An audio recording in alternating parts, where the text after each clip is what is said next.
están? Muy buenas tardes y bienvenidos a un nuevo capítulo de La Repisa, capítulo 21, en que me acompañan, como siempre, mi querida Paula Schmidt y Gonzalo Cordero. ¿Cómo están? Muy bien, muy bien. Muy bien, ¿cómo están ustedes? Muchas gracias, Pía. Hola, Paula. Bien, pues qué rico estar ya en septiembre, así que nada, atenta para ver con qué me sorprenden esta semana. ¿Con quién vamos a partir? Paula, partamos contigo. Muy bien. Traje a dos chilenos, porque Gonzalo nos ha dado siempre la pauta y nunca voy a poder ser igual, pero ya que estamos en el mes de la patria, yo dije, voy a traer a dos chilenos que tienen nada que ver entre sí, pero que reflejan nuestra idiosincrasia, que es tan distinta, de norte a sur. El primer libro se llama Santa María de las Flores Negras, de Hernán Rivera Letelier, del año 2002. Fue la quinta novela de este autor que ha sido reconocido a nivel mundial por el estilo que tiene, por la historia de él, que hace muy original el hecho de que refleja lo que es el norte de nuestro país, que la gente que conoce el norte sabe que el desierto es algo, el desierto de Atacama impone a las personas una manera de ser, un lenguaje, una cultura muy distinta al centro y al sur del país. Por lo tanto, tener a un autor de esas características, que además generalmente los escritores imponen un sello, y el de este escritor norteño es muy, muy particular. La trama, para quienes no sepan, es de la matanza que ocurrió en diciembre de 1907, cuando todo el pleno de efervescencia social de la clase obrera que quería cambio con respecto a lo que era su calidad de vida y las prestancias que recibían por un trabajo que era tan difícil en las salitreras en el norte de Chile. Entonces, bajo el gobierno de Pedro Montt, se manda a reprimir a miles y miles de estos obreros que trabajaban en Atacama, y van a Iquique, se congregan en un colegio que se llama Domingo Santa María, y ahí son reprimidos fuertemente, no solamente ellos, sino que también sus familias, o sea, sus mujeres y sus niños, y por eso se llama Santa María de las Flores Negras. Un poco también haciendo la rememoranza, quien ha estado en el norte sabe de que los cementerios no tienen flores naturales, por razones obvias. Entonces, hacen flores de papel y un poco tiene que ver con esto. Así que les dejo la invitación de que lean a este autor, que además la vida de él es bien particular, porque él se crió en un pueblo, se podría decir, no daba más que para una ciudad salitrera, y después creció en Antofagasta, viajó durante 3 años por América Latina, y hoy en día sigue viviendo en el norte cuando no está invitado en Europa sobre todo, y es un papá de 4 hijos. Una personalidad bien particular, se ve así como muy hosco, pero a la vez es sumamente amable. Así que Santa María de las Flores Negras, de Hernán Rivera Letelier. Muy bien, Paula. Muy buena invitación también a conocer algo más de autor. Gonzalo, vamos contigo. ¿Qué nos traes hoy? Vamos conmigo. Me he ido cambiando a una mezcla de literatura con ensayo, con historia, con no ficción, digamos. Parto por la literatura hoy día. Traje un libro que para mí es uno de mis libros favoritos. Viaje al fin de la noche, de Céline, de Louis Ferdinand Céline. Céline es un personaje por sí mismo. Céline es un tipo, en términos personales, difícil describirlo de otra manera que como detestable. Colaboracionista de los nazis. Un tipo que vivía de una manera, por buena época de su vida, casi como mendigo. ¿Ah? Y no es el tema, no es la pobreza, el tema es que él expresaba de alguna manera su rebeldía en una cierta actitud de descuido estético, no sé, intencional.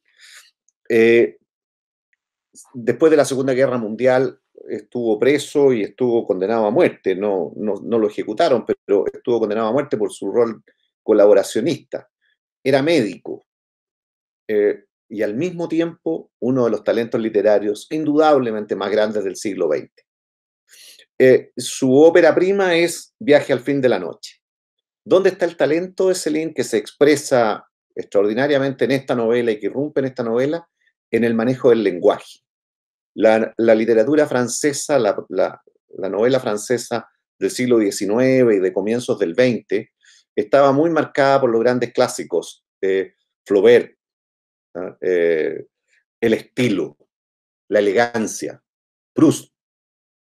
Y Céline es el primero que escribe como se hablaba en los bajos fondos de París, que escribe en un estilo polifónico, con un estilo de hartos personajes hablando, y hablando en un tono muy rudo, muy fuerte. Cuando salió esta novela, Sartre la consideró la novela definitiva del siglo XX. ¿Ah? Consideró que era lo más grande que se había escrito. Como siempre leo un párrafo, voy a leer un párrafo cortito de lo que a mi juicio muestra bien lo que es esto. ¿Sabe usted, verdad, lo que es una familia? Imposible hacer comprender a una familia que un hombre, pariente o no, es al fin y al cabo sino podredumbre en suspenso. Se negaría a pagar por una podredumbre en suspenso. Muy lejos de Flaubert, muy lejos de Proust. El talento de Céline es, como les digo, el talento de alguien que marca un antes y un después en la manera de escribir. Es de los autores que cambian la literatura.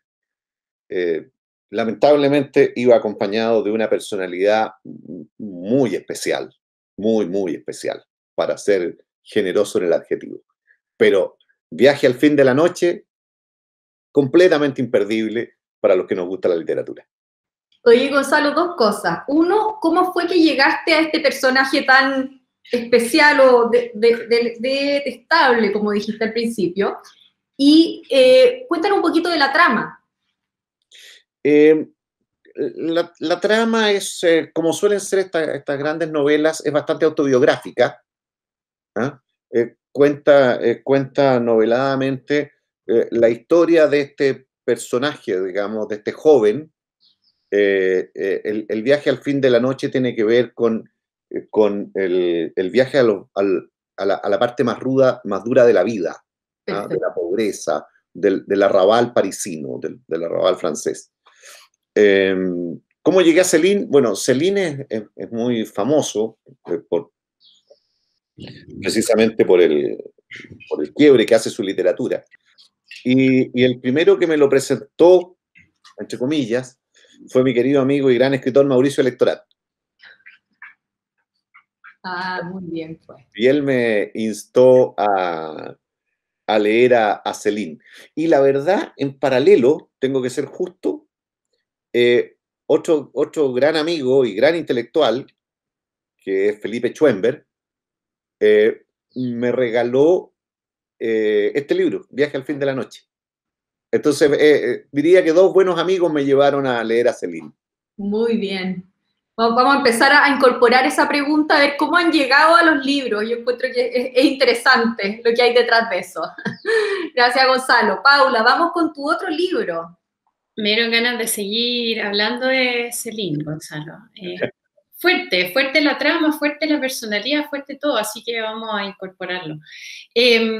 Nada que ver con la personalidad del último autor de Gonzalo, es que es Jaime Izaguirre, este historiador, abogado, académico y ensayista. Traje lo que ha sido denominado por la academia, por lo gravitacional que ha sido este libro, la fisonomía conservadora de nuestro país. Se llama Fisonomía Histórica de Chile. Es un libro de la década de los 60 Y Jaime Izaguirre lo que hace es un compendio, un ensayo que parte desde la prehistoria de lo que era el territorio, mucho antes de que llegaran los españoles, hasta la Revolución de 1891. Y el plan original de este historiador, de este autor, era poder hacer una segunda parte, pero desgraciadamente muere a los pocos años de la publicación de Fisonomía Histórica de Chile. Es muy bonito este libro, porque es muy certero. A quienes nos gusta la historia, no solamente nos gusta saber la cronología, sino que también, un poco lo que mencionaba Gonzalo antes, el lenguaje, la escritura está muy bien escrito. Se nota que Jaime Izaguirre era un hombre bueno, era un hombre tranquilo, era un hombre bueno, se nota, por cómo describe a algunos personajes de nuestra historia, por las observaciones que hace, los análisis, y bueno, por el hecho de ser un conservador, se podría decir desde el punto de vista político, él destaca el rol que tuvo la Iglesia Católica en lo que fue todo el proceso posterior a la colonización. Y ahí podemos obviamente tomarlo con si es que nos gusta o no nos gusta, si tenemos esa mirada o no, pero obviamente que da un valor agregado para quienes nos gusta la historia porque hace reflexionar. Y Gonzalo, sorpréndete, encuentro que es tan bueno esto que tú leas un párrafo. Yo solamente para poder comprobar lo que he dicho acerca de la personalidad y el temperamento, quiero destacar algo que él habla constantemente en el libro, que es el personaje de el hidalgo, lo que es ser hidalgo, que es una palabra poco a la que recurrimos poco hoy, quizás porque hay pocos hidalgos en la sociedad o porque se nos han olvidado sus características. Dice, la hidalguía importa, más que una raigambre genealógica, una herencia de bien que hay que actualizar permanentemente con los hechos. No es hidalgo el que viniendo de noble cuna no vive limpiamente, porque la hidalguía es como un proceso moral en perpetuo movimiento, que camina de generación en generación y que se pierde con la falta de cultivo. Jaime Izaguirre, además de ser bueno, me da la impresión de que debe haber sido un hombre humilde. ¿En qué sentido? De que el hidalgo no es que en el fondo lo heredó porque tiene sangre noble, sino que es un hombre que quiere mejorar, que sabe de que tiene que cultivar la virtud de la bondad, de la ser honorable. Entonces, se contrasta mucho con Hernán Rivera Letelier, que habla de lo difícil que es la vida en el norte, el partido que fundó Luis Emilio Recabarren, que luego se llamaría socialista, a esta otra mirada de la historia de Chile, obviamente que no del siglo XX, pero que sí refuerza un poco de dónde venimos y quizás un poco a dónde vamos. Así que vale la pena conocer a Jaime Izaguirre a través de este libro que es tan bonito y que en el fondo se ha dicho también que es parte del currículum nacional. O sea, hay que leerlo. Si me permiten un comentario, creo recordar que en ese libro Jaime Izaguirre dice una de las frases más hermosas que yo recuerdo, más agudas además. Dice que la diferencia entre el hidalgo y el gentleman es que el gentleman sabe ganar y el hidalgo sabe perder. Así es. Así es. Maravillosa frase. Pucha, Paula, sí, pues nos abriste las puertas además a alguien súper, como dices tú, especial y sobre todo determinante también para conocer la historia de Chile. Así que súper interesante tu propuesta, pues vamos a tomarla también. Y Gonzalo, ¿cuál es tu último libro? Cuéntanos. Mi último libro es un libro de uno de los intelectuales europeos a los que yo le tengo más aprecio, pese a mi diferencia ideológica con él, porque este era un socialdemócrata. Y yo no soy socialdemócrata. Murió joven, lamentablemente, pero era un historiador contemporáneo de una profundidad, de una agudeza en el análisis que lo considero total y completamente imperdible. Me refiero a Tony Judt. Y la obra maestra de Tony Judt es este libro, Posguerra, que parece un desafío gigantesco por el tamaño del libro. Es una historia de Europa entre la Segunda Guerra Mundial, inmediatamente terminada la Segunda Guerra Mundial, y la caída del muro de Berlín. Vale decir, es una historia de la conformación de Europa después de la Segunda Guerra Mundial. El análisis político, el análisis cultural de Europa, de cómo se forma esta Europa, el pragmatismo de los europeos, el ascenso de Estados Unidos, la manera en que Inglaterra deja de ser el imperio que era y pasa a convertirse en un aliado, en muchos sentidos subordinado a Estados Unidos, la forma en que Alemania se reinserta a Europa después del periodo nazi, la manera en que Francia pasa por todo un periodo de estrés, un periodo difícil, duro, después de la Segunda Guerra Mundial, eh, que parte por una presión muy fuerte para que a Alemania se le haga pagar las deudas de guerra, por decirlo de alguna manera, las indemnizaciones que correspondían a la guerra, y se empieza a encontrar Francia con la oposición de Estados Unidos y de Inglaterra, que pensando en la lógica de la Guerra Fría y en no cometer el error que el mundo había cometido, Occidente había cometido después de la Primera Guerra Mundial, entendiendo que no pueden volver a humillar a Alemania, que en el enfrentamiento que viene, que es el enfrentamiento contra la Unión Soviética, Alemania es imprescindible, Inglaterra y Estados Unidos se colocan de inmediato en una posición de que no hay que cobrarle a Alemania lo que se le quiere cobrar, que el trabajo es levantar a Alemania. Y esto que parece que al principio es tan chocante para los franceses, en la medida que va avanzando el tiempo, los franceses se empiezan a dar cuenta que las alianzas, las culturas, la historia tiene su peso y que la única manera que tienen de ellos de hacer frente al eje inglés-americano, inglés-norteamericano, es volver a recuperar su alianza estratégica histórica con los alemanes. Y los franceses evolucionan y los franceses empiezan a tener nuevamente una relación muy estrecha con Alemania. Bueno, y también se ve, es fantástico cómo Judd va describiendo todo este proceso, el pragmatismo de todos los líderes, que a uno le parece increíble, ¿te fijas? O sea, nosotros que estamos todavía, hoy día es 11 de septiembre, y por eso traje este libro hoy día. Hoy día, cuando tenemos esta conversación, es 11 de septiembre, y los chilenos, 47 años después, seguimos pegados en esa división.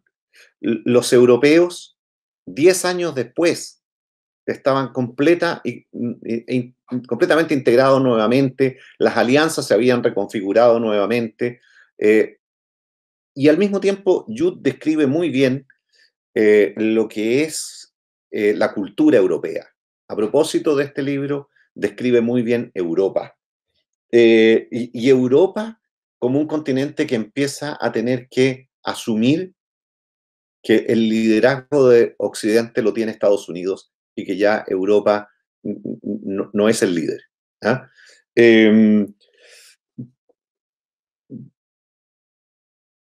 Un pequeño párrafo. Pero a pesar del altivo desdén de los intelectuales parisinos, una civilización de bañeras y frigoríficos, se refiere a Estados Unidos, una civilización de bañeras y frigoríficos y fontanería interior, calefacción central, coches y televisiones, era lo que la mayoría de los europeos deseaba en aquel momento. Y si lo querían no era porque dichos productos fueran norteamericanos, sino porque representaban la comodidad y cierto grado de desahogo. Por primera vez en la historia, el desahogo y la comodidad estaban al alcance de la mayoría de los europeos. Realmente es una gran obra, no hay que asustarse por el tamaño. Supongo que no hay que pretender leerla como se lee una novela de una, como dirían mis hijos, pero es el tipo de libro al que uno, si le dedica 40 páginas al mes, vale la pena, deja mucho.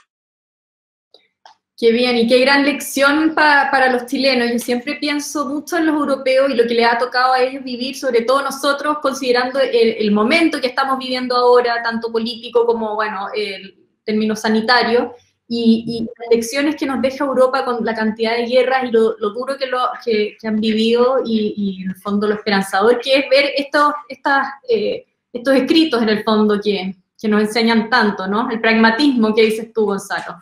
Así es. Totalmente. Bueno, qué rico, nos vamos con muy buenos 4 libros para leer y muchas gracias nuevamente. Nos veremos en un par de semanas. Que tengan un gran 18.